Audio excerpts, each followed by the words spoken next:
Hello everyone, welcome back to my channel Sania official. Sari দেখে বুঝতেই পেরে গেছো যে ব্লগটা কি হতে চলেছে। হ্যাঁ, আজকে সরস্বতী পুজো, তাই আমি একটু পিঙ্ক কালার শাড়ি পরে বেরিয়ে পড়েছি কলেজ যাব বলে। আর আমাদের কলেজে যেতেই না যেতে দেখো রাস্তার ভিড়টা দেখো। প্রত্যেক বছরে এই একটা দিন আমাদের কলেজে এইভাবে মেলার মতো উৎসব হয়। হ্যাঁ, সরস্বতী মানে বিদ্যার দেবী, উনি তো সব জায়গায় থাকবে, সেটা তো আর বলতে হবে না, তাই না? আর সরস্বতী দেবীকে আমাদের হিন্দু, মুসলিম, খ্রিস্টান সবাই পালন করে। তো আমরাও আগে ছোটবেলায় কি করতাম, যত সব বই আছে কোচিনে গিয়ে বইগুলো মা সরস্বতীর পাশে গিয়ে রেখে দিতাম। তো তোমরাও কি তাই করতে, সেটা অবশ্যই জানাবে। এদিকে আমি আমাদের কলেজের গেটের কাছে চলে এসেছি। আর আমি কিন্তু কলেজের গেটের কাছে এসে পুরোটাই সারপ্রাইজ, কারণ তোমরা দেখো আমার শাড়ির সাথে পুরো থিমটা ম্যাচ করে গেছে। শুধু এটা নয়, আবার ভিতরে গিয়ে আমি মা সরস্বতী যেখানে রাখা হয়েছিল সেই প্যান্ডেলটা দেখেও আমি অবাক হয়ে গেলাম, কারণ প্যান্ডেল থিমটাও পুরো সেই আমার শাড়ির মতোই হয়ে গেছে। তবে এটা ভেবো না যে আমি জেনে শুনে পরে গেছি, আমি কিন্তু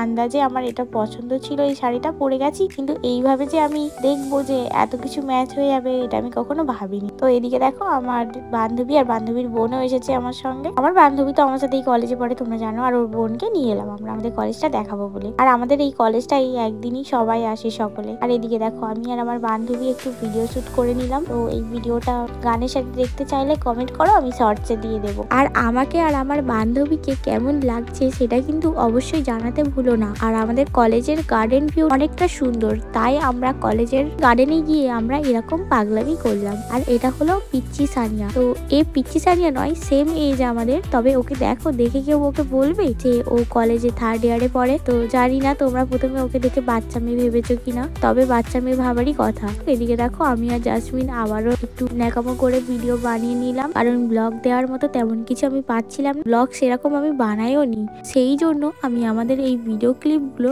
ব্লগে অ্যাড করে দিলাম।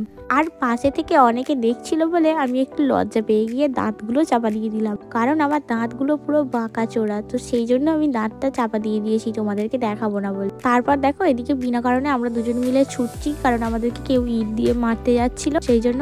না বন্ধুরা, এটা জাস্ট একটা ভিডিও ক্লিপ। তারপর অনেক ভিডিও করে হাঁপিয়ে গিয়েছিলাম, সেই জন্য আমরা ইউনিয়নে গিয়ে ঠান্ডা পানি খেয়ে একটু শান্তি বোধ করলাম ফ্যানটা চালিয়ে। প্রচুর গরম পড়ে যাচ্ছে, যেহেতু ফেব্রুয়ারি মাসের সিজন, এবারে গরম পড়ে যাচ্ছে আস্তে আস্তে। গরমকাল তোমাদের কেমন লাগে সেটা জানাবে। আমার তো লাইফে জঘন্য কাল হচ্ছে গরমকাল, কারণ ঠান্ডার মতো একটা শান্তি ভাব সেটা কোথাও নেই। তো আমরা এইভাবেই এনজয় করলাম, সারা দিনটা কলেজেই ছিলাম, তাই আর বেশি ব্লগ না বানিয়ে চুপচাপ বসে সবাই মিলে আড্ডা দিচ্ছিলাম। আর বাড়ি আসার পথে মোমো খেয়ে নিলাম, তারপর চলে এলাম বাড়িতে। দেখা হবে নতুন কোনো ব্লগে, ততক্ষণের জন্য টাটা বন্ধুরা। আরে যাচ্ছ কোথায়, লাইকটা করে যাও।